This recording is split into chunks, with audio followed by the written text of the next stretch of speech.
আজকের এই ভিডিওটি প্রত্যেকটি পুরুষ ও মহিলা এবং আমাদের গুরুজন, বাবা মা এবং আব্বু আম্মিদের অনুরোধ করব এই ভিডিওটি দেখার জন্য, কারণ আমি একটা কমেন্ট দেখতে পেয়েছি যেটা আপনাদের দেখাতে চাই।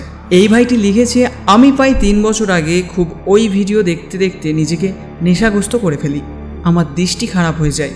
নিজের বাদ দিয়ে প্রত্যেক কাকিমা, দিদি, বুনু তাদের প্রতি আমার খারাপ দৃষ্টি আমি না চাইলেও চলে যেত। কিন্তু এখন আমি ওই ভিডিও দেখার কথা মনেও আনি না। তার কারণ হলো আমার স্যার একদিন এই ব্যাপারটা নিয়ে ডিসকাস করে বলে, আমরা ওইসব কেন দেখি, তার সব থেকে বড় দোষ এই সোশ্যাল মিডিয়া, যেখানে নানা রকম জিনিস দেখানো হয় এমনভাবে শো করে যে আমাদের দেখতে দেখতে এগুলোর প্রতি প্রথমে জানার আশা, পরে সেটা ধীরে ধীরে নেশায় পরিণত হয়। ওইসব ভিডিও দেখার আরেকটা কারণ সমাজের কিছু খারাপ বন্ধুর সঙ্গ। আপনি না দেখলেও তারা দেখানোর চেষ্টা করবে, আর ধীরে ধীরে আপনিও একদিন দেখার চেষ্টা করবেন। এটা এমন একটা রোগ, এটা একবার হলে সারতে চায় না। তো কথাটা কিন্তু সে খারাপ বলেনি। তবে আজকে ওই প্রসঙ্গে যাচ্ছি না। আমি আমার ছোট ছোট ভাইগুলোকে প্রশ্ন করেছিলাম, তোমাদের বয়স কত, বা তোমাদের সপ্তাহে কদিন সমস্যা হচ্ছে। আমি অনেক কমেন্ট দেখেছি। এবার যেটা দেখে বুঝলাম, তারা মনে করছে এই ওয়েট গেইন বা স্বপ্নদোষ একটা সমস্যা, কিন্তু এইটা কোনো সমস্যাই নয়। হ্যাঁ বন্ধুরা, এটা কোনো সমস্যাই নয়।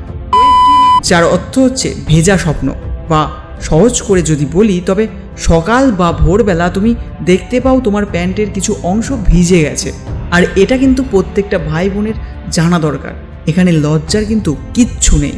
কারণ দেখো, একজন হিন্দিভাষী দাদা কি সুন্দর তাদের ভাইকে বোঝাচ্ছে। সে বলছে যে তোমাদের সপ্তাহে কদিন এই জিনিসটা হয়, তো এখানে লজ্জার কিছু নেই, তোমাকে জানতে হবে। প্রথম কথা, স্বপ্নদোষ এটা একজন নারী বা পুরুষের জন্য একদম প্রাকৃতিক একটা বিষয়, বা বলতে পারো ন্যাচারাল একটা জিনিস। যদি তুমি দেখো একটা নারীর কিন্তু পিরিয়ড হয়, এটা কিন্তু কোনো সমস্যা নয়, কারণ এটা প্রত্যেকটা মাসে একটা মেয়ের হয়ে থাকে, সেটা কিছুদিন আগে বা পরে। আর এটা তার শরীর থেকে দূষিত রক্তকে বার করে দেয় এবং আরও অন্যান্য সাহায্য করে। সেটা নিয়ে আমি আর এগোচ্ছি না। আর তাছাড়াও এই সময় চলাকালীন মেয়েদের কিন্তু অনেক কষ্ট, অনেক যন্ত্রণা সহ্য করতে হয়। আর তাছাড়া এই জিনিসটা একটা নারী শুধু নয়, প্রত্যেকটা নারী জীবের এটা হয়ে থাকে। একজন পুরুষ বা নারীর নাইটফল হওয়া বা স্বপ্নদোষ আসাটা কোনো বাজে জিনিস নয়। যদি তার সপ্তাহে একবার হচ্ছে, বা 15 দিনে একবার হচ্ছে, বা 50 দিনে একবার হচ্ছে, বা যখন কারোর হচ্ছেই না। তবে অনেক সময় কি হয়, অনেকে জানে না সঠিক কারণটা, আর তার ফলে আমার অনেক মুসলিম ভাই আছে যারা সকালের প্রথম আজান ঠিক ওই ভোরবেলা যখন হয় তখন সেখানে যেতে চায় না, কারণ অনেকে ভয় পায়। ঠিক এই কারণে, কারণ তাদের সকালে স্নান করে পরিষ্কার হয়ে যেতে হবে, কেমন একটা অস্বস্তি লাগে তাদের, আর তাই তারা যেতে চায় না। ঠিক তেমন আমাদের হিন্দু ভাই বোনেরা ভোরবেলা এই জিনিসটা দেখার পর তাদের মন থেকে কিন্তু কেমন একটা ঘেন্না লাগতে শুরু করে। তো আজকের এই ভিডিওটা তোমার স্বপ্নদোষ বা নাইটফলের বিষয়টাকে নিখুঁতভাবে শেষ করবে, আর সেটা করা সম্ভব কিছু টেকনিকের মাধ্যমে। তাই ভিডিওটা সম্পূর্ণ দেখো, তবে বুঝতে পারবে। তো হ্যালো বন্ধুরা, আমি রাজ, আপনাকে স্বাগতম হেলদি লাইফ অ্যান্ড স্টাইলে। প্রথমে যারা নীল ছবি বা ওইসব নোংরা ভিডিও দেখে মাস্টারবেট করে, তাদের কিন্তু স্বপ্নদোষের সমস্যা হবে না। কারণ কি, তাদের সিমেন লোড থাকছে না, তারা মাস্টারবেট করে বের করে দিচ্ছে, তাই তাদের স্বপ্নদোষ হওয়ার সম্ভাবনাই নেই। কিন্তু এটা খারাপ তার জন্য এবং তার শরীরের জন্য, কারণ এর ফলে তার শরীর দুর্বল হবে, পড়াশোনায় মন বসবে না, সবসময় নোংরা চিন্তা মাথায় আসবে, আরও অনেক কিছু আছে যেগুলো আমার আগের ভিডিওগুলো দেখলে তুমি বুঝতে পারবে। আর তাছাড়া যখন কেউ হস্তমৈথুন করে তখন তার লিঙ্গকে অনেক শক্তভাবে চেপে ধরে, এটা কিন্তু খুব ক্ষতিকারক জিনিস। এর ফলে ওই জিনিসটা প্রচণ্ড ক্ষতি হয়, যেটা অনেকে জানে না। যদি সহজ করে বলি, তবে দিনের পর দিন যদি একটা জিনিসকে ওই একইভাবে প্রেশার দেওয়া হয়, তবে সে ছোট হয়ে যাবে, মোটা থাকবে না, পাতলা হয়ে যাবে, আগা বা গোড়া থেকে বেঁকে যেতে পারে। যেমন ধরো, একটা জলের নিচে যদি পাথর বসিয়ে দাও এবং সব সময় যদি তাতে জল পড়ে, তবে দেখবে ওই পাথরটাও একটা সময় কিন্তু ক্ষয়ে যাচ্ছে। তবে যাদের বয়স এখনও 14 থেকে 30, 30 থেকে 35, 35 থেকে 45 যাদের বয়স, তারা কিন্তু এটা থেকে রিকভার করতে পারবে। মানে এই যে জিনিসগুলো হয়েছিল সেই জায়গা থেকে তুমি কিন্তু বেরিয়ে আসতে পারবে, আর তাও কিনা কোনো ওষুধ ছাড়া। আর তারপর যারা আমার গুরুজনরা আছেন তাদের বিষয়টা আমি কিছু বলতে পারবো না, আপনারা ডক্টরের সাথে পরামর্শ নিন। এছাড়া যদি কোনো ইন্টারনাল মানে ভেতরের সমস্যা থেকে থাকে তোমার, ইমিডিয়েট ডক্টরের কাছে যাও, একটা সময় নষ্ট করো না। কারণ এই বিষয়ে অনেক ডক্টর রয়েছে যারা তোমাকে অনেক সাহায্য করতে পারে। আর বাইরের সমস্যা মানে হস্তমৈথুন করে বা মাস্টারবেটের ফলে যদি তোমার সমস্যা হয়ে থাকে, তবে সেটা আমার এই ভিডিওগুলো দেখলেই সমাধান পেয়ে যাবে। কথা দিলাম, তার জন্য কোনো ওষুধ বা দামি দামি জিনিস ব্যবহার করতে হবে না। এবার আসি স্বপ্ন দোষের কথায়। যাদের সপ্তাহে 2 বার বা 3 বার হয় তাদের কিন্তু এটা সমস্যা, কারণ তুমি এমন কিছু মানুষের সাথে থাকছো বা এমন কিছু ভিডিওস বা মুভিজ দেখছো। যেমন আমার কাছে একটা প্রশ্ন এসেছিল, আমি নীল ছবি দেখি কিন্তু হস্তমৈথুন করি না, তবে আমার কি ক্ষতি হবে? হ্যাঁ, ব্যাপকভাবে ক্ষতি হবে। সেটা হবে ব্রেনের, কারণ তোমার নার্ভ সিস্টেমের সাথে ব্রেনের একটা সংযোগ রয়েছে, আর যেটা তোমার প্রত্যেকটা নার্ভকে কন্ট্রোল করছে। এখন যাদের হস্তমৈথুন করতে করতে নার্ভ দুর্বল হয়ে গেছে, তাদের কিন্তু ব্রেন কন্ট্রোল করতে পারছে না, তাই এমনি এমনি স্পাম বেরিয়ে যাচ্ছে, আর যেটা মেয়ে ও ছেলে দুজনের জন্যই হতে পারে। ওই নার্ভকেও ঠিক করা যাবে, এবং যাদের 1 সপ্তাহ বা 15 দিন অন্তর অন্তর বেরোচ্ছে তারাও আটকাতে পারবে তোমাদের ব্রেনকে কন্ট্রোল করে। আর ব্রেনকে কন্ট্রোল আমি করতে শেখাবো। প্রথম কথা, তোমাকে এটা ভাবতে হবে তুমি পুরো সুস্থ, একদম পুরোপুরি সুস্থ। এটা যখন মন বুঝবে তখন নিজে থেকেই শরীরে একটা শক্তি তৈরি হবে, আর যাকে বলা হয় বিলিফ সিস্টেম। আর প্রতিদিন কিছু অভ্যাস তৈরি করতে হবে তোমাকে, যেগুলো করার ফলে মন পবিত্র হবে, অশুভ জিনিস মাথায় ঘুরবে না, নোংরা চিন্তাভাবনা আসবে না, কনফিডেন্ট ফিল করবে, মানুষের সামনে কথা বলতে নার্ভাস লাগবে না, হাত কাঁপবে না।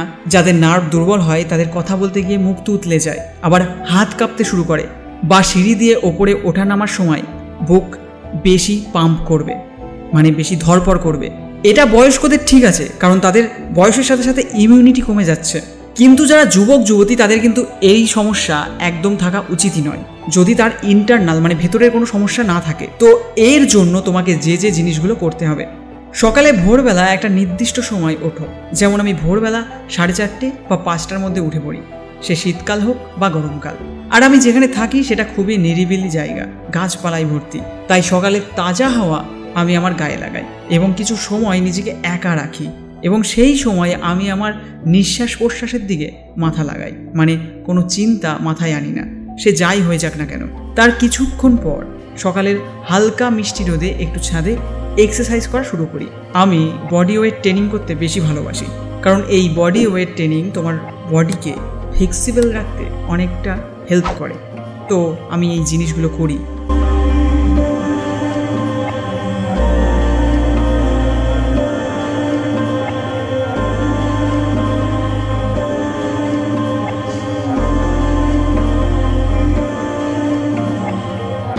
তো এই জিনিসগুলো তুমি এখন যদি প্রথম করছো তাহলে একদম করতে যাবে না। তবে তুমি যেগুলো করবে, তুমি যদি প্রথম এক্সারসাইজ করা শুরু করো তবে বেশি না 5টা করে করো। তার আগে অবশ্যই গা গরম করার মতো এক্সারসাইজ করবে, যেমন এগুলো করতে পারো।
আর এটার পর যে এক্সারসাইজগুলো করবে,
এক্সারসাইজগুলো মেয়ে এবং ছেলে দুজনেই করতে পারবে, কোনো সমস্যা নেই।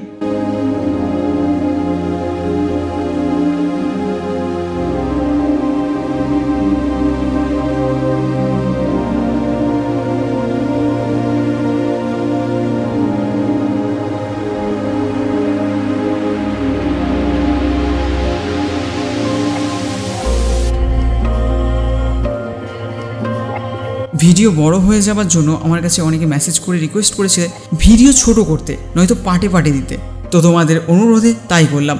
নেক্সট টপিক, সকালের খাবার কি খাবে, দুপুরে কি খাবে এবং সন্ধেবেলা ও রাতে কি খাবে এবং কি কি করতে হবে সেই বিষয় নিয়েই ভিডিও আসবে। আমাকে কমেন্ট করে জানিও এক্সারসাইজগুলো সহজ লাগছে কিনা আর নেক্সট ভিডিও দেখতে চাও কিনা। যদি দেখতে চাও তবে সেটা কখন কমেন্ট করে ফেলো, যত বেশি কমেন্ট দেখবো তত তাড়াতাড়ি আপলোড করে দেবো। আবার দেখা হচ্ছে। Thanks for watching. Get fit, stay healthy.